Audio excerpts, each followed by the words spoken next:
Hello friends, welcome back to my channel study material. Friends, आज का मेरा CDP का नेक्स्ट टॉपिक है लॉरेंस कोलबर्ग। लॉरेंस कोलबर्ग कौन है? ये एक मनोवैज्ञानिक हैं जिन्होंने नैतिकता का सिद्धांत दिया है। मॉरल डेवलपमेंट थ्योरी इन्होंने दी है। तो चलिए हम लॉरेंस कोलबर्ग के बारे में डिटेल में पढ़ते हैं। लॉरेंस कोलबर्ग एक अमेरिका के मनोवैज्ञानिक हैं। कहाँ के मनोवैज्ञानिक हैं? अमेरिका के। ये आपको ध्यान रखना है। जो लॉरेंस कोलबर्ग है हमारे जी, वो अमेरिका के मनोवैज्ञानिक थे। ये क्वेश्चंस एग्जाम में रिपीटेड है। जिन्होंने नैतिकता का सिद्धांत दिया है, नैतिक विकास का सिद्धांत, नैतिकता का सिद्धांत इन्होंने दिया है। नैतिकता यह वह गुण है जो हमें सही या गलत की पहचान कराती है कि क्या गलत है क्या सही है। नैतिकता ही कहलाती है। जो हमें सामाजिक परिवेश से नैतिकता या अनैतिकता को हम जानते हैं। हम जिस समाज में, परिवार में, विद्यालय से ही हमें चीज़ों को पता चलता है कि क्या चीज़ें नैतिक हैं क्या अनैतिक हैं। ये हमें समाज परिवेश से ही मालूम होता है। जैसे कि लॉरेंस कोलबर्ग द्वारा एक कहानी थी, हिंज की कहानी। हिंज की कहानी, उसके द्वारा हमें नैतिक अनैतिकता के कुछ क्वेश्चंस का हमें जवाब मिलता है। जैसे कि लॉरेंस कोलबर्ग स्टोरी में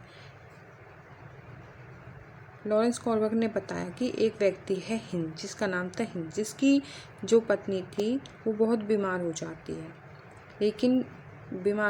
है और उसे बचाने के लिए केवल एक ही दवाई है जिससे उसकी जान बच सकती थी। हिंज मेडिकल स्टोर पे जाता है, वहाँ दवाई का पता करता है, पता चलता है दवाई बहुत महंगी है। वह उसके सामने रिक्वेस्ट करता है कि मुझे दवाई दे दीजिए क्योंकि इस दवाई से मेरी पत्नी की जान बच जाएगी। लेकिन जो मेडिकल स्टोर वाला है वो दवाई देने से मना कर देता है। तो जो लॉरेंस कोलबर्ग है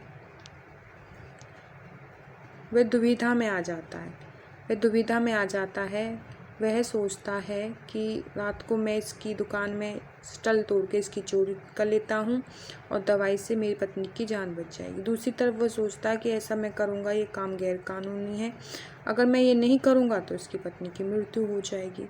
तो यह उसके दिमाग में ये दुविधा हो रही थी कि मैं क्या करूँ, सही या गलत में से वो डिसीजन नहीं ले पा रहा था। तो इसी को हम नैतिक दुविधा कहेंगे। नैतिक दुविधा में सही या गलत के बारे में डिसीजन ना लेने की स्थिति को नैतिक दुविधा कहते हैं। जैसे हिंज है, वो नैतिक दुविधा में ही तो था। वो सोच रहा था अगर मैं दवाई चुरा लेता हूँ तो मेरी पत्नी की जान बच जाएगी और चोरी करूँगा तो उसे जेल हो सकती है, गैर कानूनी काम है। अगर वो चोरी ना करे तो उसकी पत्नी की मृत्यु हो सकती है। तो ये उसके दिमाग में नैतिक दुविधा चल रही थी। तो हिंज अगर चोरी करेगा तो पुलिस पकड़ लेगी और नहीं करेगा तो उसकी बीवी मर जाएगी। ये उसके दिमाग में नैतिक दुविधा थी। नेक्स्ट, इसी के आधार पर नैतिक तर्कना, मॉरल रीजनिंग, सही या गलत के बारे में डिसीजन लेना। जैसे कि लॉरेंस कोलबर्ग एक डिसीजन ले या तो वो चोरी कर लेगा, देखा जाएगा बाद में, चोरी कर ले या फिर ना करे तो उसकी बीवी मर जाए। तो सही या गलत के बारे में डिसीजन लेने में शामिल प्रक्रिया को ही नैतिक तर्कना कहते हैं। सही या गलत में से किसी एक को चुनना। जैसे हिंज ने चोरी को चुना, हिंज ने चोरी की और दवाई चुराई और अपनी बीवी की जान बचाई। तो नैतिक तर्कना, सही और गलत में से एक चीज़ को चुन लेना, और नैतिक दुविधा, सही और गलत के बीच में दुविधा में फंस जाना कि क्या करे क्या ना करे। तो कोलबर्ग ने नैतिकता के 3 लेवल बताए हैं। ठीक है, फर्स्ट है प्राक रूढ़िगत नैतिकता का स्तर, प्री कन्वेंशनल स्टेज, जो 4 से 10 वर्ष के बच्चों तक के लिए है। प्राक रूढ़िगत नैतिकता का स्तर, ये मोस्ट इम्पोर्टेंट जो लेवल्स हैं नैतिकता के, ये मोस्ट इम्पोर्टेंट है, हर एग्जाम में यहीं से क्वेश्चन पूछे जाते हैं।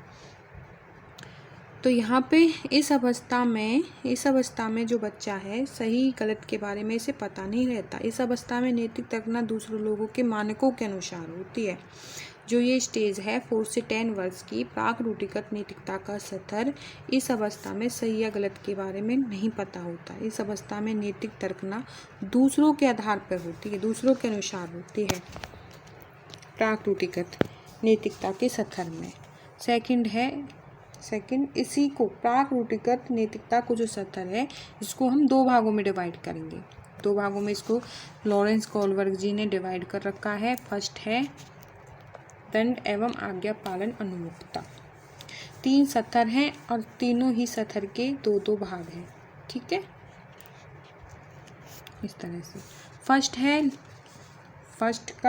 फर्स्ट पॉइंट है दंड एवं आज्ञा पालन अनुमुखता, पनिशमेंट एंड ओबीडियंस। इसमें बच्चे की नैतिकता सजा आज्ञा पालन पर आधारित होती है। जो बच्चा है उसकी जो नैतिकता है सजा या आज्ञा पालन पर आधारित होती है। जब हिंज ने चोरी की तो बच्चे ने सोचा अगर वह चोरी करेगा तो उसे सजा मिलेगी। बच्चे की जो सोचने की जो क्षमता है बस यहीं तक सीमित है, या तो उसने चोरी की तो उसे सजा मिलेगी, सजा और आज्ञा पालन। नेक्स्ट है साधनात्मक सापेक्षता अनुमुक्ता।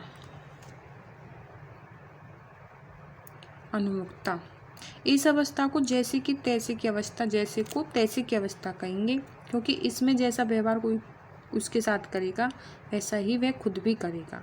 इस अवस्था को जैसे कि तैसे की अवस्था भी कहा जा सकता है, साधनात्मक सापेक्षता अनुमुक्ता। जैसे कि एक बच्चे ने दूसरे बच्चे की पेंसिल तोड़ दी तो दूसरे बच्चे ने उसका पेन तोड़ दिया, जैसे का तैसा, साधनात्मक सापेक्षता अनुमुक्ता। अच्छा, सेकंड है रूढ़िगत नैतिकता का स्तर। फर्स्ट था प्री कन्वेंशनल, सेकंड है कन्वेंशनल स्टेज, 10 से 13 वर्ष। रूढ़िगत नैतिकता का स्तर, इसके भी 2 पॉइंट्स हैं। तो लोगों के मानकों के अपने अंदर समावेशित कर लेता है तथा उसी के अकॉर्डिंग सही है। फर्स्ट में तो था इस अवस्था में बच्चा सही या गलत के बारे में पता नहीं होता। इस अवस्था में नैतिक तर्कना जो होती है दूसरों मानकों के अनुसार होती है। इसमें जो बच्चा है वो लोगों के मानकों को अपने अंदर समावेशित कर रहा है तथा उसी के अकॉर्डिंग सही या गलत का डिसीजन ले रहा है। ठीक है, इसे भी 2 भागों में डिवाइड किया है, अच्छा लड़का या अच्छी लड़की। इसका जो फर्स्ट पॉइंट है, सेकंड का फर्स्ट पॉइंट अच्छा लड़का बनना या अच्छी लड़की बनने की अनुमुक्ता इसमें होती है। ठीक है, जैसे कि घर पे गेस्ट आए हैं, ठीक है, तो मम्मा कहेगी बेटा अच्छे से बात करना है, नमस्ते करना है गेस्ट से, उसे पानी देना है, अच्छा बेटा बन के। तो बच्चा ऐसा ही करेगा, उनके सामने अच्छा बिहेव दिखाएगा, एक अच्छा और गुड बॉय बनेगा। ठीक है, क्लास में सब बच्चे शोर करते हैं तो एक बच्चा उठ के कहता है कि मैम सारी क्लास शोर कर रही थी। वो दिखा रहा था कि मैम सारी क्लास के बच्चे शोर कर रहे थे लेकिन मैं नहीं कर रहा था। तो एक अच्छा गुड बॉय बनने की कोशिश कर रहा है। तो इस अवस्था में ये भावना होती है। ओके, थर्ड पॉइंट इसी का सेकंड पॉइंट है कानून एवं व्यवस्था अनुमुक्ता, लॉ एंड ऑर्डर ओरिएंटेशन। इसमें जो बच्चा है कानून और सामाजिक व्यवस्था को बनाए रखने की भावना विकसित करता है। जो इसमें बच्चा है कानून और समाज के द्वारा जो कानून बनाए गए हैं उन्हीं की भावना विकसित करता है। जैसे कि पापा का एक्सीडेंट हो गया, किसी बच्चे के पापा का एक्सीडेंट हो जाता है रेड लाइट पार करते हुए, तो बच्चे को समझ आता है कि इसलिए वह ऐसा नहीं करेगा। वो जो कानून की भावना है उसको बनाए रखेगा, क्योंकि उसके पापा का एक्सीडेंट हो गया था रेड लाइट पार करते हुए, तो इसलिए वह ऐसा कभी नहीं करेगा। ओके, तो थर्ड है उत्तर रूढ़िगत नैतिकता का स्तर, पोस्ट कन्वेंशनल स्टेज। ठीक है, first pre conventional, second conventional stage, तो थर्ड पोस्ट कन्वेंशनल स्टेज। इसके भी 2 पॉइंट्स हैं, तीनों ही लेवल्स के 2 पॉइंट्स हैं। ठीक है, तो ये है हमारी 13 वर्ष से ऊपर की नैतिकता। ये नैतिकता के बारे में बताने वाला चैप्टर है कि किस एज में बच्चे में, बड़ों में, किस एज में किस तरह की नैतिक भावनाएं होती हैं। उत्तर रूढ़िगत नैतिकता में 13 वर्ष से ऊपर होती है के लिए जाते हैं, ना कि समाज के जरिए। इसमें जो डिसीजन है खुद के लिए जाते हैं। उत्तर रूढ़िगत नैतिकता में इसमें जो डिसीजन है खुद के लिए लिए जाते हैं, ना कि समाज के जरिए कि क्या सही है क्या गलत। इसमें जो बच्चा बड़ा हो जाता है उसे पता चल जाता है कि वो जो डिसीजन ले रहा है खुद के लिए ले रहा है वो सही है कितना गलत है, उसे इस अवस्था में पता चल। इसके भी 2 लेवल्स हैं, सामाजिक अनुबंध अनुमुक्ता। ठीक है, सोशल कॉन्ट्रैक्ट ओरिएंटेशन। इसमें जो किशोर है यह मानते हैं कि नियम लोगों के भले के लिए हैं। ठीक है, इसका थर्ड पॉइंट का फर्स्ट पॉइंट है। इसमें जो किशोर है वो मानते हैं कि जो नियम है लोगों के भले के लिए हैं। अगर किसी नियम से किसी का नुकसान होता है तो उस नियम को तोड़ देना चाहिए। ऐसी उसके अंदर भावनाएं आने लगती हैं कि ये चीज़ है, ये नियम है, अगर ये किसी के लिए गलत है, इससे किसी के तोड़ने से अगर इसकी जान बच रही है तो इस नियम को तोड़ दो। ये सब चीज़ें उसके दिमाग में चलती रही कि ये ऐसा कर दो या फिर ऐसा कर दो। वो अपने डिसीजन अपने आप लेने लगता है। उसके सोचने समझने की जो क्षमता है वो विकसित हो जाती है। जैसे कि अगर रेड लाइट तोड़कर उसके पापा की जान बच सकती थी तो उसे तोड़ देना चाहिए, तब वो इस तरह के क्वेश्चंस करने लगेगा, आंसर देने लगेगा।